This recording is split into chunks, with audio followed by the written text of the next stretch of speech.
Good evening, and welcome back to our ongoing series of commentary on Judaism's most important prayer, the Shemona Esrei. I say the most important prayer. Hello there. One may wish to Quibble. quibble and say that the Shema is the most important prayer. We affirm our belief in one God, and indeed, in many respects, the Shema can be characterized as the foundational prayer of Judaism, because it affirms our belief in one God. But just believing and even accepting upon oneself the yoke of the heavenly kingdom, as the expression is only a foundation. It's only the beginning. Prayer, in its real, complete sense, is when we take the faith, when we take the foundational expressions of commitment and devotion to God, and we allow them to course through our entire body. As explained in an earlier class, the Shemona Esrei is sometimes referred to as the spinal cord that puts the entire structure of the body together. So this Shemona Esrei puts the structure and body of Judaism together. We're up to the 14th blessing, which we will characterize as the blessing for the rebuilding of Jerusalem. Return in mercy to Jerusalem, your city, and dwell therein as you have promised. Speedily establish therein the throne of David your servant, and rebuild it soon in our days as an everlasting edifice. Blessed are you, Lord, who rebuilds Jerusalem. Pretty short prayer. Its central theme is asking God to restore Jerusalem to its original glory. As we did in the last, all the blessings so far, the Midrash finds a source where this blessing was recited in one form or another by angels, the celestial beings. They recited this blessing when Solomon built the temple in Jerusalem. And they already acknowledged that this temple is the place where God will dwell, and that ultimately God will return to this city and to this temple. This is a blessing where we ask God for the return to Jerusalem, to the rebuilding of the temple in Jerusalem. That this is considered to be such an important request, and perhaps, based on what we're going to just read now, it might be the most important request. Rabbi Yonasan Eibeshitz, the great 18th century sage, in his work called Yaros Devash, says that one must expend all their energy and shed countless, endless tears for the restoration of Jerusalem and the temple, the coming of Mashiach, and the return of the Davidic dynasty. Because if without those things, he writes, who needs life? This is a very powerful statement, an assertion that life itself revolves around Jerusalem and the temple and the Davidic dynasty. Perhaps this will become a little bit more clear to us as we go on. But first, there's a question that many could ask. Why are we praying for the restoration of Jerusalem and the rebuilding of Jerusalem when we have it right now? Right now, anyone could travel to Jerusalem and see a city rebuilt, a city with all of the modern amenities, thriving, bustling metropolis. In fact, it's the largest city in Israel. Hundreds of thousands of Jews live and thrive there. So then why are we praying for the rebuild of Jerusalem? That will also become clear as we go on. But first, let's try to explain the connection to the preceding blessing.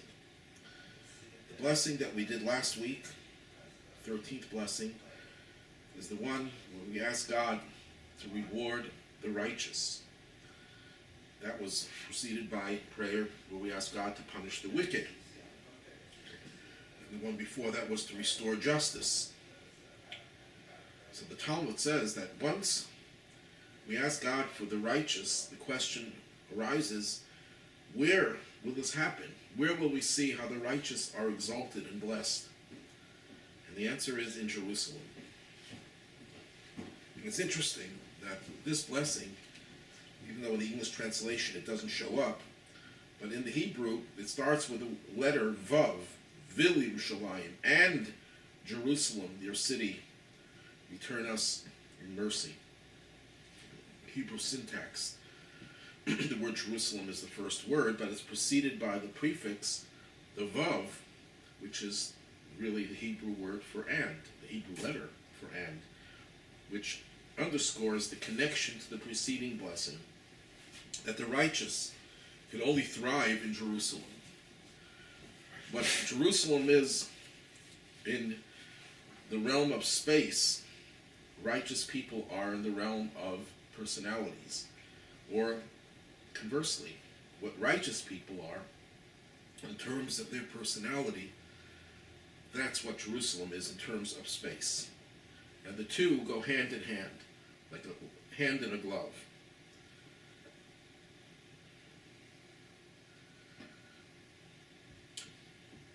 And that too will become more clear as we go on. This is the 14th blessing. And as we did in the last 13 blessings, at least most of them, we tried to demonstrate how each blessing corresponds to the number. The number 14 is the number associated with the almost full moon. The lunar month is a month in which the moon waxes for 15 days and then wanes. So the 14th day is almost a full moon. What does it have to do with the restoration or the rebuilding of Jerusalem? Who was the first person to establish Jerusalem as the capital of Israel and the center of the Jewish people? It was King David, who lived in the 14th generation after Abraham. Moses was the 7th generation.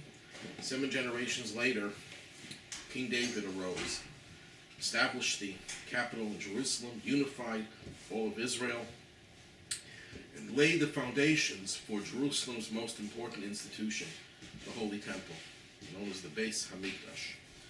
So the 14th prayer, in which we speak about Jerusalem, and we speak about King David, who was the one who established Jerusalem, it's only appropriate that it would be the 14th blessing. Now we go into the prayer itself.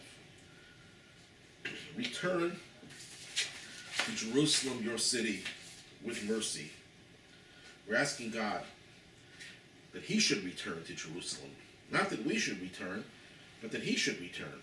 And this is a partial answer, or maybe even the most important part of the answer, as to why we're asking God for Jerusalem, for the rebuilding of Jerusalem, when, in fact, we have rebuilt Jerusalem.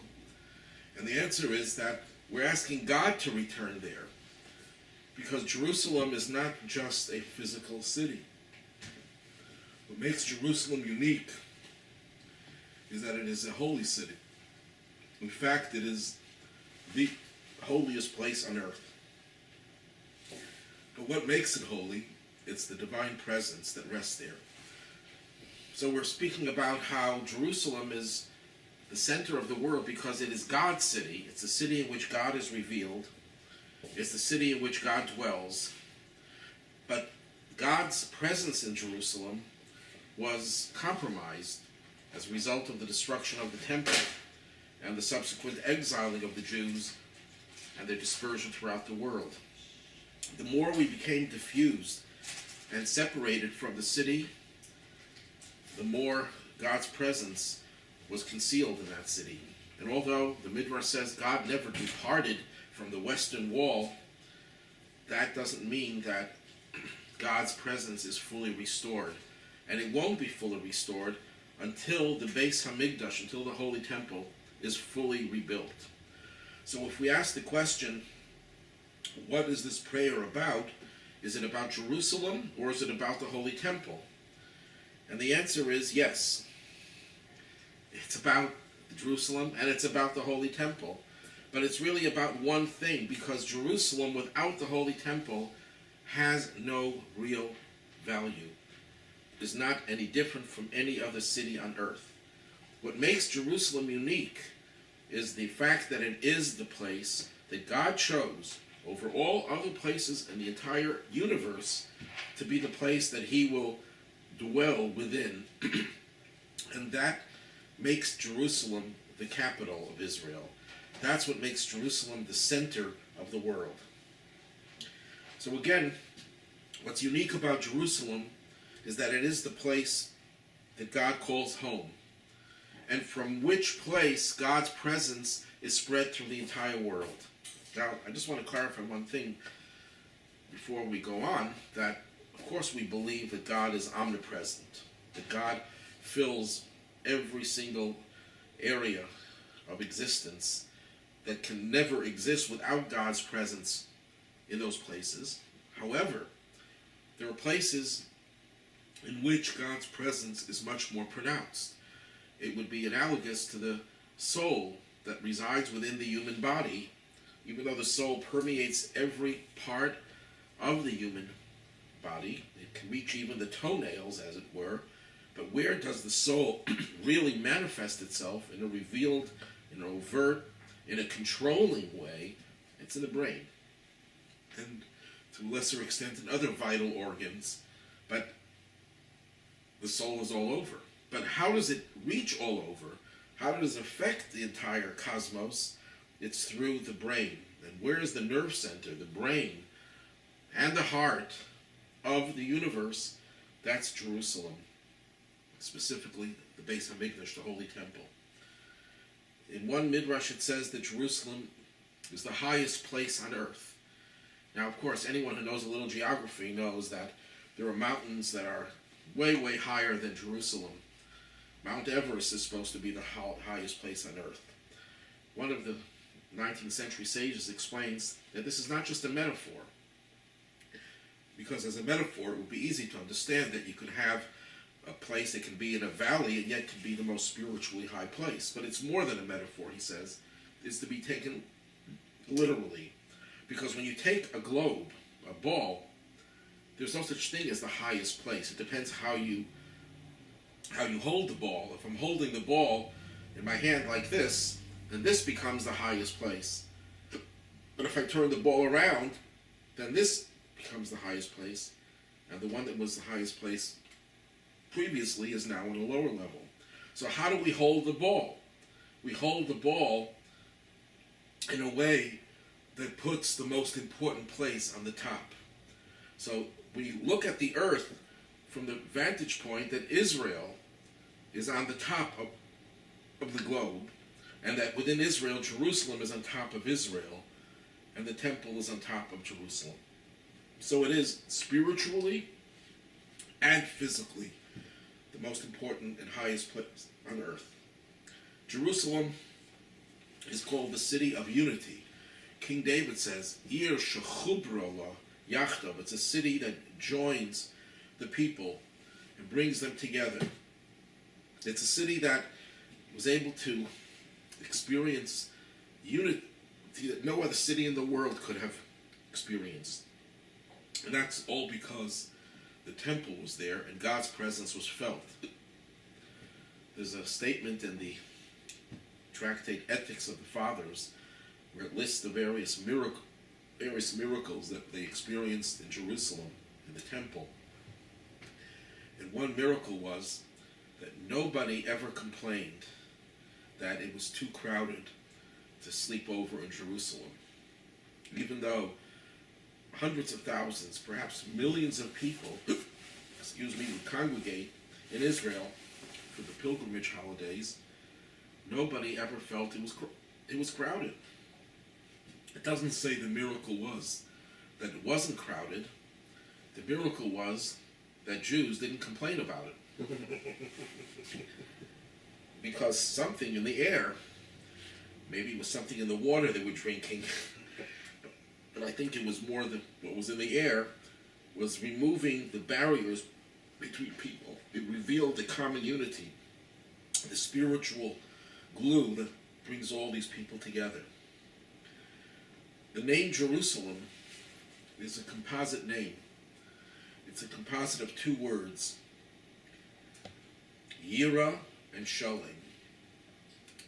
The name Sholem, which means whole and complete, was its original name, biblically speaking. And then after the story of Abraham and the binding of Isaac, Abraham named the place Yira. God shall see. God shall appear or be revealed in this place. And when you take the two words together, Yira and Sholem, it became Yerushalayim, or Jerusalem. Sholem, shalom? It's connected to the word shalom, but it's a little bit of a different word. It means complete, whereas shalom means peace. Getting back to Jerusalem, which we just said is a composite of two words, Yira and Sholem. Yira means reverence. Sholem means perfect or complete. So Jerusalem is the city of complete and perfect reverence. And that's why we can understand why this corresponds or is related to the preceding blessing, when we ask God to reward the righteous, and then right after that we're asking God to rebuild Jerusalem, because Jerusalem is the place that reflects what righteousness is all about. It's about someone whose reverence for God, his respect and awareness of God is intact, is complete. Its integrity is not in any way sullied or compromised. That's what Jerusalem is. It's the perfectly righteous city.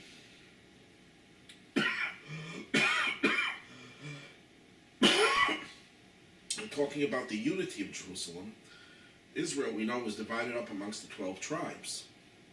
Who owned Jerusalem? According to one very prominent opinion of the Talmud, Jerusalem was never divided amongst the tribes. It belonged to every Jew equally. So here we're asking God, we want you to return to Jerusalem because it's your city, it's God's city, and that's what makes it unique. And we ask Him to do it with mercy. Why with mercy? This is a general question. When it comes to the request, the petition to God to bring about the redemption, the rebuilding of the temple, and all the other things that are associated with the Messianic age, we ask God to do it with mercy, because there are two possible scenarios that can materialize in our journey towards the Messianic age. It can be fraught with many obstacles. It can be punctuated with much sorrow and misery, as we have seen in the past. And here we're saying to God, God, bring this, return to Jerusalem, but do it with mercy. Do it in a peaceful way. And not only should the end be peace, which is what the Jerusalem is all about, but the means to the end should also be peaceful. Then we go on to say, speedily establish the throne of David, your servant, within it. How does King David get into this blessing? If you'll see, blessing number 15 is about King David and the Davidic dynasty. But yet, King David makes his appearance in this prayer as well. Because Jerusalem was established historically by King David, he was the one who searched for the capital. Although it was the place that God had chosen, it was not revealed in the entire 5 books of Moses. The Torah does not even once mention Jerusalem by name. All it does, although it talks about the city of Shalem, that was before Abraham. In Abraham's time, it was a mountain where he offered Isaac as a sacrifice, and he named it Yireh. But as a city, as a central city in Israel, it's never named as Jerusalem. All the Torah says is that you'll come to this land and you will then build a temple on the site that I will choose.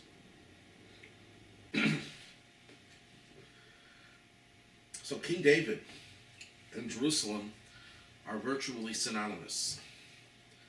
Just like we said that Jerusalem is connected to the righteous, well, the righteous person that made Jerusalem what it is, or discovered Jerusalem, was King David. And King David is credited with the establishment of Jerusalem and with the building of the temple, although he did not actually build the temple, he merely laid its foundations. But you cannot have Jerusalem without King David. You can't have a temple without King David or his descendant, the Mashiach. Because in Judaism, every major event, every major revolution that occurs through people. This is one of the things that many people find troubling, unfortunately, about the Messianic age, is that the Jewish belief is that it will be ushered in by a person, not an era that will evolve on its own. Because if you believe in evolution when it comes to the world's perfection, you're actually saying that the world doesn't really do anything. It's just a natural progression, and it has nothing to do with our efforts. Every major change in the world happens by people, and there are certain individuals who have the greatest share in making that happen. King David was a pivotal figure in Jewish history who was considered to be one of the holiest people that ever lived. And I know that King David gets a bad rap because of the incident with Bathsheba, but besides the fact that the Talmud says that the story has to be understood in context, that what he did is actually not a crime. B, King David took responsibility for it as if it was the most serious crime, didn't make any excuses. 3, King David's repentance, the Talmud says, was unprecedented and unparalleled, and he teaches us how one should repent for any of their transgressions. And number 4, King David had a wife besides Bathsheba, and in the biblical corpus of literature, King David comes out looking as one of the most passionate Jews and human beings that ever lived in terms of his love for God, his devotion to Israel, to the people, to the land, and to the Torah. If you just read Psalm 119, it's 176 verses extolling the love he had for Torah, for the mitzvahs, for the commandments. He's referred to many times as God's servant, and that he is the role model for all future Jewish leaders. So, King David is the one who made Jerusalem what it is. And yes, Jerusalem made King David what he was, that is. In fact, the Talmud says that there was a coin that was minted in those days that had a picture of Jerusalem on one side and a picture of Kings David and Solomon on the other side. They're two sides of one coin, literally and figuratively. When it says speedily established the throne of David, according to the Ari, the great Kabbalist, it's a reference to the first Mashiach who precedes the second Mashiach, the descendant of David. The first Mashiach was considered to be a descendant of Joseph, representing that side of Jewish leadership, will be the throne upon which King David will dwell. He is the one who paves the way for the ultimate messianic age. According to one version of the Talmud, this Mashiach, the son of Joseph, will actually perish in a battle in the effort to make Israel, Jerusalem, ready for the redemption through the Mashiach, the son of David. According to the Arizal, that's not a fait accompli. He could be spared. And according to the Zohar, the Mashiach, the son of Joseph, is actually a phase of the Mashiach, the son or descendant of King David. Okay, then we asked, rebuild it soon. Rebuild Jerusalem soon. And that refers also to the Beis Hamikdash, the Holy Temple. Soon could be relative. Soon could be 100 years. No, in our lifetime. And we want it as an eternal structure. When we say rebuild it soon, we're speaking to God. Now what does it mean? Does God build the temple? Do we build the temple? Well, the text over here implies that God builds it, but there's a dispute between Maimonides and Rashi, the two great medieval sages. Maimonides writes that Mashiach will build the temple, the third temple. The Messiah will build it as a leader of the Jewish people. He will harness all of their talents, and together they will build the temple. Rashi, on the other hand, says the temple is a prefabricated one that God himself builds, and it will descend down from on high. The Rebbe, in many of his discourses, presents about 5 different ways of reconciling these two views, that they're not really in conflict. I'll just mention 1 or 2 of the ways he reconciles it. One way of reconciling it is that there are actually 2 different scenarios, that there are 2 possibilities. The Talmud says that Messianic age could come because of us or in spite of us. Either way, it'll come, it'll happen. If it comes because of us, it'll be a more glorious revelation of God's presence in this world. It'll be accompanied with miracles and fanfare, as it were. And in that case, the temple will come prefabricated from God, from above. It'll be the most perfect structure that won't even need human hands to make it come about. If, on the other hand, Mashiach's coming is not because of us, but in spite of us, that we didn't really get him to come sooner than the deadline, then Mashiach's coming could be fraught with difficulty. The path to it could be strewn with all sorts of obstacles. And when it happens, it will not be as idealistic and as perfect as one would have wanted. In that scenario, we will have to build the temple. But the Rebbe is not satisfied with that reconciliation, and he gives another, more advanced reconciliation. That in fact, we will build the temple with our efforts, because there's something to be said about our own efforts in doing something. And then when our efforts are complete, God will cause his temple to descend and to take up residence within ours. So there will be a fusion of God's efforts with our efforts. The third temple will be an eternal structure. The first 2 that were built by human hands were destroyed eventually. The third temple will never be destroyed. There's a reference to Jerusalem that will be surrounded with a wall of godly fire.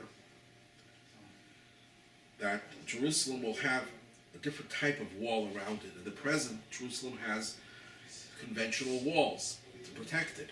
In the future, it'll be a wall of fire that will surround it. Why do you need a wall around a city? And this is true. The question is valid in the literal sense, but also in the metaphoric sense. If Jerusalem is the state of higher consciousness, why do you need a wall around that state of a higher spiritual consciousness? For two reasons. Number one, you don't want invaders to come in. You don't want alien or hostile influences to infiltrate. Well, that's very true when we pray, for example. We don't want negative thoughts to enter our mind. and will distract us from our prayer. When we are in a holy place, we don't want the intrusion of negative influences, so we need a wall. But there's another reason for a wall. We don't want people inside. We don't want the holiness that is contained within the wall to leave it, because it could go in the wrong places. The example, the analogy to that would be a person who's very spiritual and passionate, but then the passion gets diverted into negative areas. It goes out of where you were experiencing that spiritual high. In the future Messianic age, we won't need a wall, because Jerusalem will spread to the whole world without mishap, without any danger of it being channeled or diverted the wrong way. It'll change the world, and we don't have to worry about negative influences coming in. So it'll be a wall of fire, different type of wall, not a wall to prevent the holiness from leaving you. And where does this wall of fire come from? It comes from our fire today. Anytime we pray, we do a mitzvah with fire and passion, we help to construct that wall around Jerusalem. At the end of the prayer, we say, "Blessed are you, God, who rebuilds Jerusalem." We don't say it in the past, who built Jerusalem. We don't say it in the future, who will rebuild Jerusalem. We say it in the present. Because we are now building Jerusalem in the spiritual sense, not just in the physical sense. Every time we do a mitzvah, that is one more brick in the structure of Jerusalem and the temple that is its center. Judaism does not believe that Messianic age will be a sudden cataclysmic change that had not been anticipated or prepared for in the past. Yes, it will be a surprise, a pleasant surprise. It'll jolt us and shock us perhaps, but it's not that we didn't prepare for it. We don't necessarily understand and appreciate the value of every mitzvah we do, but every mitzvah we do contributes one more part, one more component to that everlasting edifice called Jerusalem and the Holy Temple. And finally, this is a parallel to the 8th blessing. I just want to correct, last week I made a mistake. I connected the two blessings, but they were not the right blessings. And maybe another occasion I'll show you what the mistake was and how it could be corrected. But this is a parallel to the personal request where we ask God for healing. Because exile is the ultimate sickness. Exile from Jerusalem, the lack of the temple, is a national illness. And we ask God to heal us and bring us back, not just to the land of Israel, but the land of Israel where Jerusalem is not just a physically vibrant and thriving city, but it's a spiritual city. As the Talmud says, there's a spiritual Jerusalem and a physical Jerusalem, and we want the two to merge. And we are also lovesick in our passion to want to see God reveal himself again in Jerusalem and the Holy Temple. And that will happen imminently with the coming of Mashiach and the future redemption. So, at that time, our passion, our longing and yearning to be one with God will finally come to fruition, and we will be totally healed. Thank you.